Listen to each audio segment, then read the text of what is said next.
하나님은 나의 피난처입니다 라는 제목으로 하나님 말씀을 전하겠습니다. 현대를 불안의 시대라고 말을 합니다. 그러니까 많은 인류학자들이, 대부분의 모든 인류학자들이 현대를 불안의 시대라고 말을 합니다. 과학이 발달해서 과거보다 이렇게 살기가 편해졌고 물질적으로 풍요로워지고 환경도 좋아졌습니다.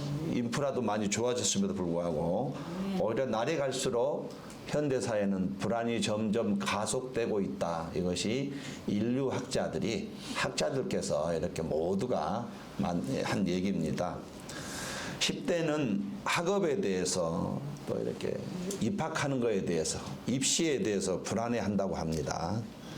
20대는 취업 때문에 불안해한다고 합니다. 30대는 결혼하는 문제, 또 출산하는 것, 자녀 양육 문제에 대해서 매우 불안해한다고 말합니다. 그리고 40대 이상은 직장과 사업 문제, 생계 문제로, 가족을 먹여 살려야 되는 생계 문제로 불안해한다고 말을 합니다. 그리고 70대 이후는 노후 문제 때문에 불안해한다고 말합니다. 건강 문제, 죽음의 문제에 대해서 매우 불안해한다고 이렇게 말을 합니다. 무슨 말이냐면 우리가 세상에 살고 있는 동안에는 불안한 마음이 한도 없고 끝도 없다는 그런 의미로 말하는 것입니다. 또 이 지구촌도 불안합니다. 아시는 대로 전 세계적으로 자연재해가 지금 끊이지 않고 있습니다. 한쪽에는 너무도 극단적으로 홍수가 일어나고 있는데 다른 한쪽엔 너무 극단적으로 굶어서 죽어가고 기근이 일어나고 있고 또 다른 한쪽에서는 지진이 일어나고 있는 것이 지금 이 지구촌의 현실이에요. 또 생명을 위협하는 질병이 계속해서 발생하고 있으므로 의학이 이제 더 이상 감당이 안 됩니다. 하나의 질병을 치료하는 약을 치료하면 또 다른 병이 생기기 때문에 의학이 도저히 따라갈 수 없는 그런 시대가 됐어요. 또 크고 작은 전쟁이 멈추지 않고 있습니다. 이 지구촌 작은 나라끼리 민족끼리 전쟁하고 있는데 이제는 큰 전쟁이 아니면 매스컴에 나오지도 않습니다. 그러나 분명한 것은 이 지구촌 아프리카 곳곳에는 지금도 조그만 민족과 민족이 계속해서 전쟁을 하고 있는 것이 사실이라는 얘기입니다. 또 크고 작은 테러가 끊이지 않고 있습니다. 또 강도 사건이 얼마나 많이 일어나고 있습니까? 총기 사고는 없습니까? 2023년 4월 10일까지 1월 달부터 4월 10일까지 미국에서 총기 사건이 146건이 발생을 했습니다. 그런데 한 건이 일어날 때마다 적어도 4명 이상 사람이 죽었다고 합니다. 지금까지 4월 10일까지 미국에서 총기 사고로 죽은 사람이 11,500명이 숨을 졌고 부상이 8,800명이 부상을 당했다고 합니다. 매일 4명씩 죽어가는 총기 사건이 미국에서만 매일 일어나고 있다는 것이에요. 세상은 언제 어디에서나 어떤 사고를 당하게 될지 모르는 그런 시대, 안전지대가 없는 것이 바로 이 지구촌이라고 다들 말합니다. 하나의 어려움이 지나가면 또 다른 고난이 다가오고 좀 안전하고 평안하다 싶으면 또 다른 문제가 다가오는 것이 지금 이 지구촌의 현실이라고 말을 합니다. 여러 가지 예기치 못한 어려움에 대처하기 위해서 나름대로 미리 준비를 하지만은 그러나 준비를 아무리 철저히 해도 감당하지 못한 어려움이 계속 발생하다 보니 더 이상 감당이 안 된다고 말을 합니다. 그래서 이 지구촌은요 두려움이 점점 커지고 있다고 인류학자들께서 말을 하고 있어요. 두려움이 연속으로 오고 있다고 그들이 말하고 있습니다. 두려워한 마음이 매우 큰 문제가 되고 있다고 그들이 말하고 있어요. 이 두려움 때문에 어떤 사람은 매우 절망하고 어떤 사람은 삶을 포기하고 어떤 사람은 삶 자체가 마비가 되기도 한다고 말을 합니다. 인류의 문제는 두려움의 문제라고 말을 하는 것입니다. 문제는 이 두려움만 이길 수 있다면은 어떤 상황에서도 인간은 행복할 수 있다는 것이에요. 이 두려움을 극복할 수만 있다면 어떤 문제가 닥쳐도 인간은 승리할 수가 있다는 겁니다. 이 인간의 문제는 두려움의 문제로, 근본적인 모든 문제가 두려움의 문제라는 것이에요. 우리가 이 두려움을 국국하면 그때에서 비로소 승리하는 삶을 살아갈 수 있다고 그들이 말을 합니다. 미국의 제32대 대통령 루즈벨트가 취임했을 때에 미국은 매우 어려웠습니다. 대공황이 일어났습니다. 모든 은행들이 파산을 했다고 합니다. 경제는 몰락하고 농산물 가격은 반토막으로 이렇게 났고 실업자들이 늘어나고 노숙자가 당시에 200만 명에 달했다고 합니다. 모든 사람이 미래에 대해서 불안해하고 두려움에 사로잡혔을 때에 이 사람이 하는 얘기가 있습니다. 우리가 두려워야 할 것은 오직 하나, 두려움 자체입니다. 이렇게 말했어요. 우리가 두려워할 것은 미래가 아니라 지금 현실 두려움 자체입니다. 이렇게 말을 했습니다. 아시는 대로 그는 합병증으로 고생하다가 40대 초반 하반신이 마비가 된 장애인, 그래도 평생 동안 휠체어를 타고 다녔어요. 그는 자신의 앞날이 두려운 사람입니다. 건강하지 못했기 때문에 매우 두려운 사람이었어. 근데 그 당시에 그가 미국의 대통령이 되었으니, 가장 미국이 어려운 시기에 대통령이 되었으니 미국을 살려야 되는 그 두려움이 얼마나 컸는지 말을 할 수 없을 정도였다고 합니다. 그런데 그는 단 한 번도 그 연약한 몸을 가지고 두려움이 없이 두려워하지 않는 리더십을 발휘해서 미국의 국가를 정상으로 올려놨어요. 한 사람이 그런 일을 했다는 얘기예요. 그러고 나서 국민들의 지지를 받아서 무려 4번이나 대통령을 수행을 했습니다. 전폭적인 지지로 4번이나, 한 번 하기도 힘든 대통령을 4번씩이나 대통령을 하고 물러난 사람입니다. 그가 말했습니다. 두려움을 극복한 비결은 딱 한 가지, 하나님밖에 없었다. 할렐루야. 이게 그가 말하고 싶은 것이에요. 두려움을 자기가 극복할 수 있는 유일한 방법은 하나님을 의지하는 것이었다고 말을 했습니다. 두려움의 극복은 물질도 아니고 사람이 아니었답니다. 닥쳐온 두려움을 극복하는 오직 한 가지, 하나님을 피난처로 삼았을 때에 두려움을 극복할 수 있었다고 그가 말합니다. 그 사람이 그렇게 말했으면 오늘 우리도 충분히 공감할 수 있는 얘기입니다. 하나님을 피난처로 삼았더니 나는 그 두려움을 극복하고 대통령으로서 임무를 충실히 감당했다. 이것이 그의 간증이었어요. 하나님을 나의 피난처로 삼았더니 그 힘든 시기에 나는 미국을 정상적으로 올려놨다. 이것이 그의 간증이었습니다. 그의 고백은 하나님은 나의 피난처, 이렇게 고백을 했어요. 저 여러분도 이 사람처럼 하나님을 피난처로 삼으면 좋은 일이 있는 것을 믿으시기 바랍니다. 우리가 하나님을 피난처로 삼으면 우리에게 어떤 일이 일어나겠습니까? 지금 나를 돕기 위해서 미안해, 하나님이 오셨는데 이분을 나의 피난처로 삼으면 대체 나 삶 가운데 어떤 일이 일어나겠습니까? 오늘 본문 두려움이 있는 자들에게 하나님을 피난처로 삼으라고 매우 강하게 강추하고 있습니다. 오늘 본문의 배경을 살펴보면 유다 왕국의 히스기야 왕 당시 아스르 제국의 왕 사네립이 침공을 해왔어요. 이스라엘은 엄청난 숫자, 강력한 적군 앞에서 언제 예루살렘 성이 함락될지 모르는 상황입니다. 모든 백성들이 두려웠던, 아는 대로 이 아시리아는 굉장히 잔인한 사람, 잔인한 민족이에요. 점령국의 모든 사람을 잔인하게 죽였던 민족이기 때문에 만약에 지게 된다면 정말 두려워할 수밖에 없는 그런 대상이에요. 히스기야 왕과 백성들은 하나님을 두려워하지 아니하고 피난처로 삼았더니 여호와의 사자가 나타났고 아수르 대군 18만 5천 명이 하룻밤 사이에 다 죽었습니다. 이렇게 승리를 거둔 후에 승리케 하신 하나님을 찬양하며 더욱 하나님을 의지할 것을 강조하는 내용이 오늘 본문의 내용입니다. 쉽게 얘기해서 어떤 어려움이 있어도 하나님을 피난처로 삼고 나가면 이기게 된다. 이거 오늘 본문의 포인트예요. 1절 말씀, 하나님은 우리의 피난처시요. 7절 말씀, 야곱의 하나님은 우리의 피난처시로다. 11절 말씀, 야곱의 하나님은 우리의 피난처시로다. 그러니까 처음부터 끝까지 하나님만이 우리의 피난처라고 지금 강조하고 있는 내용이에요. 어떤 상황에서도 하나님은 나의 힘이 되어 주시고 어려운 가운데서도 도우시는 하나님을 지금 찬양하고 있는 것입니다. 우리가 이런 분을 어떻게 만날 수 있겠습니까? 더 중요한 것은 지금 그분이 하나님께서 나를 도와주시려고 내 안에 오셨습니다. 할렐루야. 이건 진리면서 사실인 것이에요.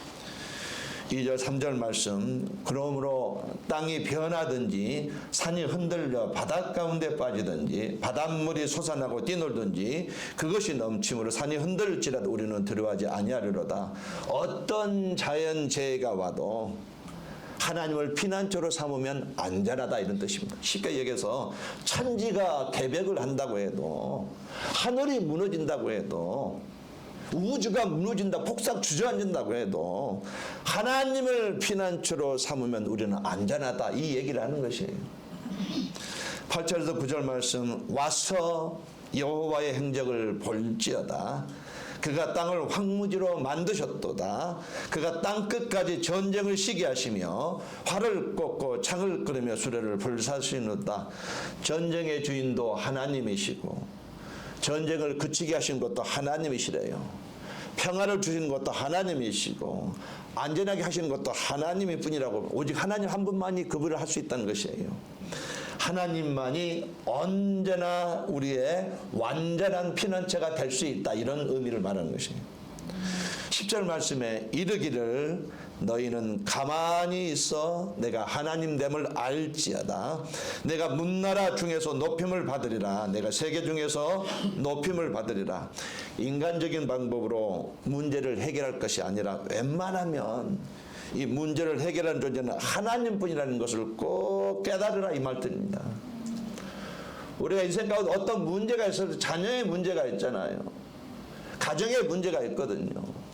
경제적인 문제가 있고 질병의 위기가 올 수 있는데, 이런 문제를 인간적인 방법으로 해결하는 것보다는 이 문제는 하나님이 하실 수 있다, 이것을 깨달으라는 의미란 얘기예요. 우리가 하나님을 의지하고 하나님을 피난처로 삼을 때 해결되지 못한 것이 없다는 것입니다. 그래서 우리 인생에 승리하게 된다는 이런 의미입니다. 피난처라는 의미는 어떤 의미냐면요, 큰 환란이 다가오는데 그것을 피해서 조용한 곳으로 나아가는 것을 말합니다. 피난처라는 것은 큰 환란이 다가오는데, 환란이 뭐냐, 창자가 뒤집어질 정도로 큰 고통스러운 상황을 말하는 것이에요. 환란이라는 것은 창자가 뒤집어질 정도로 얼마나 힘들겠어요. 창자가 고통스러울 정도, 고통스러울 때 환란이 다가오는데 그것을 피해서 조용한 곳으로 나아가는 것을 말한다는 얘기예요. 하나님을 피난처로 삼기만 한다면은, 하나님을 붙들기만 한다면 우리 인생 얼마든지 보호를 받으며 계속 앞으로 나아갈 수 있다는 얘기입니다. 불안전한 두려운 미래를 소망 있는 미래로 바꿀 수 있다고 성경이 말하고 있습니다. 그런 의미에서 저와 여러분, 하나님을 피난처로 삼으시기를 예수님의 이름으로 권면을 드리겠습니다. 우리가 하나님을 피난처로 삼으면 어떤 좋은 일이 일어나겠습니까? 오늘 본문을 중심으로 세 가지 같이 묵상하겠습니다. 첫 번째로, 저와 여러분이 하나님을 붙들면, 하나님을 피난처로 삼으면 두려움을 이기고 평안을 갖게 된다는 얘기입니다. 성경은 우리에게 말합니다. 평안은요, 마음의 기쁜 평안은 오직 하나님만이 주신다고 성경에 말하고 있어요. 우리 인간이 스스로 그걸 만들어낼 수가 없답니다. 진짜로 기쁨은 인간이 하나님께서 평안을 부어주셔야만 물론 돈이 있어서 편안할 수는 있어요. 뭐 좋은 차를 타고 좋은 집을 가고 좋은 가구를 편안할 수는 있지만은 돈이, 물질이 우리에게 평안을 주지는 못합니다. 오직 우리 마음 가운데 평안을 주신 것은 하나님뿐이라고 말하고 있습니다. 2절 말씀, 바닷물이 흉용하고 뛰놀든지 그것이 넘침으로 산이 요동할지라도 우리는 두려워 아니하리로다. 바닷물이 휘몰아치며 달려들면 얼마나 무섭습니까? 자연재해가 얼마나 무서워요. 홍수가 무섭고 기근이 무섭고 지진이 무섭습니다. 쓰나미가 무섭습니다. 우리에게 공포를 가져다 줍니다. 그러나 그럴지라도 하나님을 피난처로 삼으면 큰 두려움에서 벗어날 수 있었다. 이 고백입니다. 하나님을 피난처로 삼으니 위기 가운데서도 얼마든지 두려움을 떨쳐버릴 수 있었다. 이 얘기입니다. 두려움이나 염려, 걱정거리가 없는 사람은 단 한 사람도 없습니다. 정상적인 지능을 가진 사람은 누구나 두려움이 있어요. 누구에게나 두려움이 있습니다. 사람이 가진 두려움을 조사해보니 몇 가지가 분류가 됩니다. 가난에 대한 두려움이 있답니다. 너무 가난하면 두려움이 찾아온대요. 너무 경제적으로 어려우면 두려움이 찾아온답니다. 또 질병에 대한 두려움이 있습니다.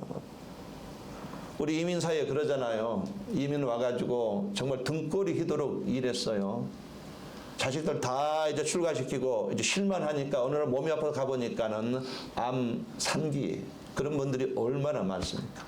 이렇게 질병에 대한 두려움이 있습니다. 또 앞날에 대해서 또 두려움이 있다고 합니다. 또 왕따 당하는 것에 대한 두려움이 있다고 말합니다.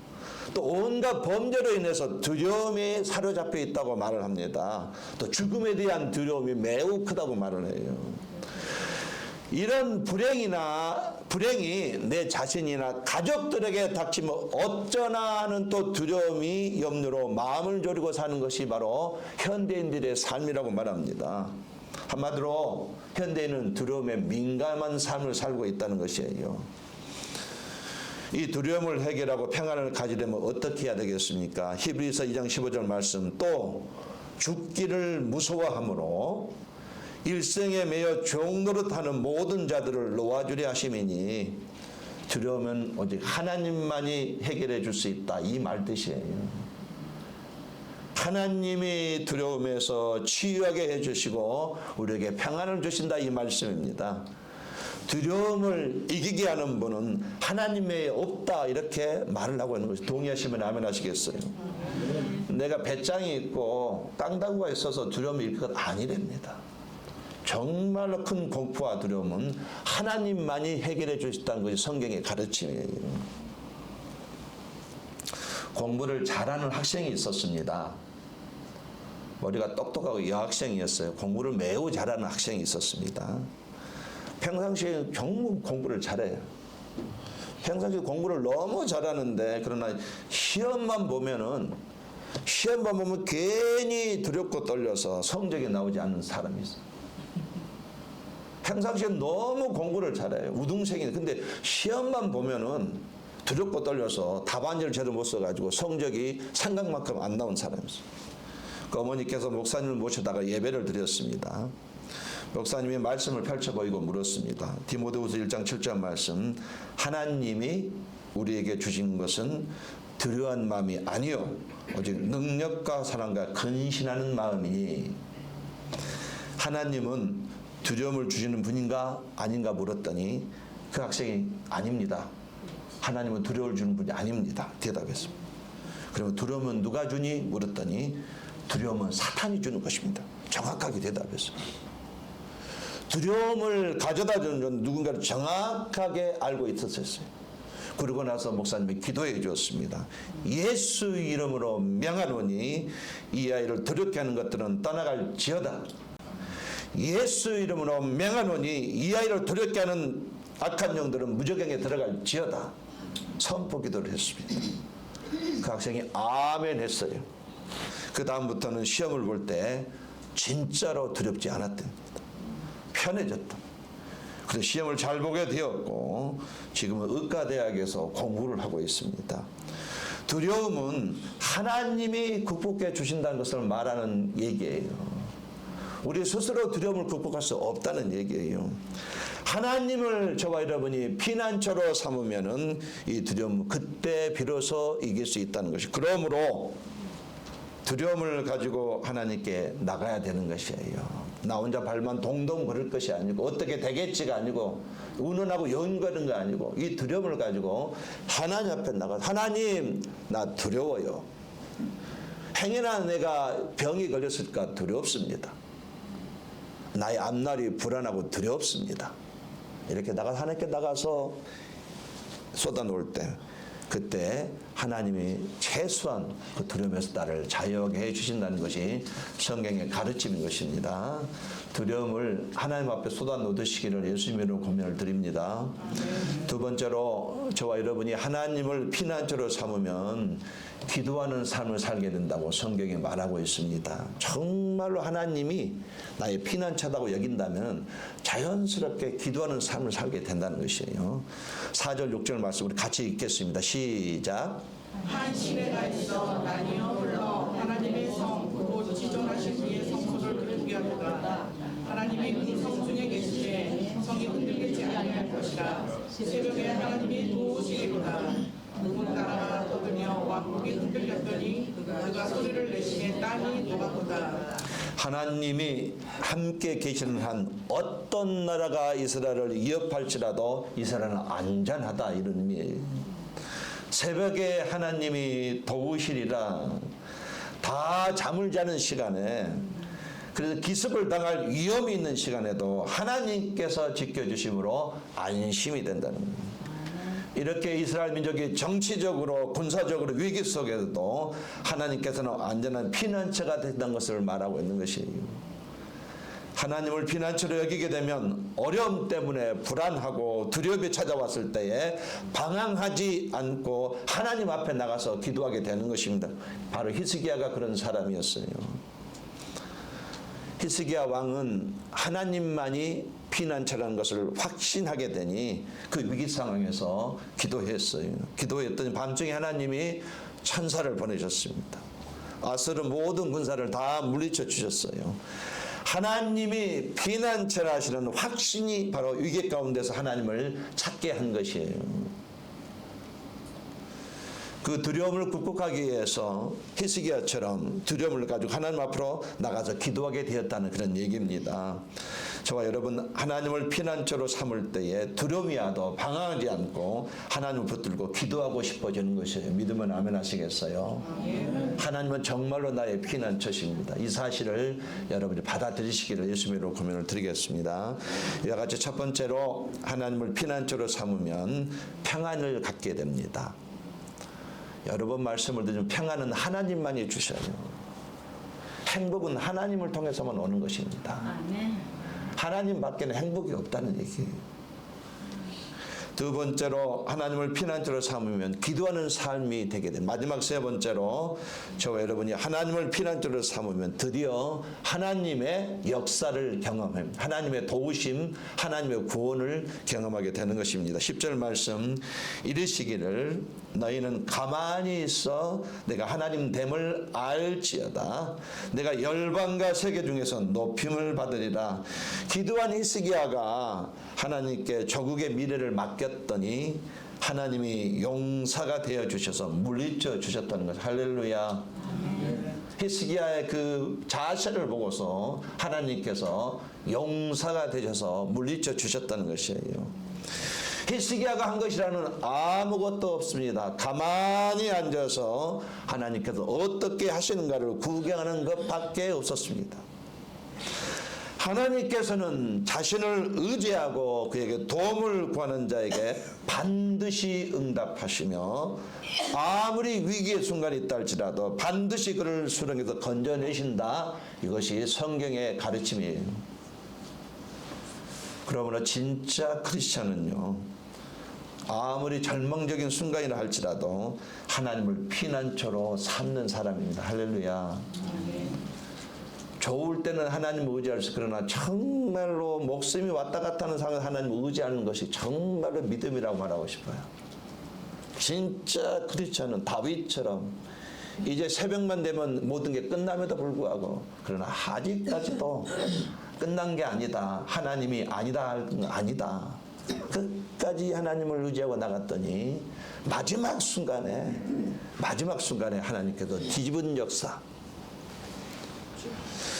우리가 다른 것을 의지할 때는 실패할 수밖에 없습니다. 그러나 하나님을 신뢰하고 하나님을 피난처로 삼을 때에 하나님이 직접 나를 위해서 일해 주시고 싸워 주신 것을 믿으시기 바랍니다. 말씀의 결론을 맺겠습니다. 현대인의 문제는 두려움의 문제라고 말을 합니다. 똑똑한 부신들이 하는 얘기, 인류학자들이 모든 현대인의 문제는 가장 문제가 두려움에 대한 문제를 가지고 있다. 모두가 두려워하고 있답니다. 그러나 하나님을 피난처로 삼으면 그 두려움에서 얼마든지 자유하게 할 수 있다는 것이에요. 하나님이 피난처가 되신다는 것을 알고 믿고 의지하고 나가면 하나님이 피난처가 진짜로 되어 주신다는 얘기입니다. 이 세상에는 마음 둘 곳이 없다고 다 말을 하잖아요. 믿을 곳이 없다고 말을 하잖아요. 그러나 우리에게는 마음 둘 곳이 분명히 있습니다. 바로 내 안에 계신 하나님이세요. 삶이 힘들고 버거울 때 우리에게는 기댈 언덕이 있습니다. 삶이 매우 힘들고 어려울 때 나를 돕기 위해서 네 안에 오신 성령님이 분명히 우리를 도우시는 것이에요. 시편 46편, 오늘 우리가 읽은 시편 46편은 정교개혁자 루터가 매우 자주 애송한 것으로 유명합니다. 그가 정교개혁의 깃발을 들었을 때에 많은 어려움이 찾아왔습니다. 황제도 교황도 그를 박해하고 이단으로 정죄하고 죽이려고 했어요. 그는 신학교수로 얼마든지 편하게 살아갈 수 있었습니다. 그러나 성경을 연구하면 할수록 로마 가톨릭 교회가 얼마나 타락했는지 알게 되었고 도저히 양심상 그냥 지나칠 수가 없었어요. 그래서 종교개혁을 막상 시작했지만 인간인지라 눈앞의 현실이 너무나 두려웠습니다. 항상 목숨을 걸었어야 돼요. 그럴 때마다 그는 그의 동료 멜랑히톤에게 이렇게 말했다고 합니다. 여보게 우리 시편 46편을 다시 한번 낭송하세. 두려움이 찾아올 때마다 그는 여보게 우리 시편 46편을 다시 한번 낭송하세. 그렇게 낭송할 때마다 그게 두려움이 물러가게 되었고 마침내 종교개혁을 이렇게 진행할 수 있었다는 얘기예요. 매일매일의 삶 속에서 저와 여러분이 하나님을 어떤 분으로 알고 살아가면 도움이 되겠습니까? 저와 여러분 하나님을 믿는 사람인데 매일매일 삶 속에서 우리가 하나님을 어떤 분으로 알고 살아가면 도움이 되겠습니까? 저와 여러분이 기도를 하더라도 하나님을 어떤 분으로 알고 기도하면 좋을까요? 사건이 많고 사고가 많은 세상입니다. 이런 세상에서 우리가 하나님을 어떤 분으로 알고 살면 도움이 되겠습니까? 하나님은 나의 피난처. 할렐루야. 아멘. 하나님만이 나의 피난처가 된다는 걸 알고 살아갈 때 우리에게 큰 도움이 되는 것입니다. 우리가 어려움을 당할 때에 누군가로부터 공격을 받을 때에 위기가 닥쳐왔을 때에 관계가 어려울 때에 물질이 어려울 때에 질병 때문에 힘들 때 그래서 우리가 두려울 때에 하나님은 우리의 피난처가 되심을 분명히 아시기를 바랍니다. 하나님을 피난처로 삼고서 의지하면 두려움을 제거해 주셔요. 하나님은 나의 아버지시기 때문에 정말로 두려움을 제거해 주십니다. 그리고 하나님은 나의 아버지시기 때문에 나의 힘이 되어 주셔요. 하나님은 나의 아버지이기 때문에 나의 큰 도움이 되십니다. 남은 인생 하나님을 피난처로 삼고 시상 때에 사는 그날까지 승리하시기를 예수님으로 간절히 축원합니다.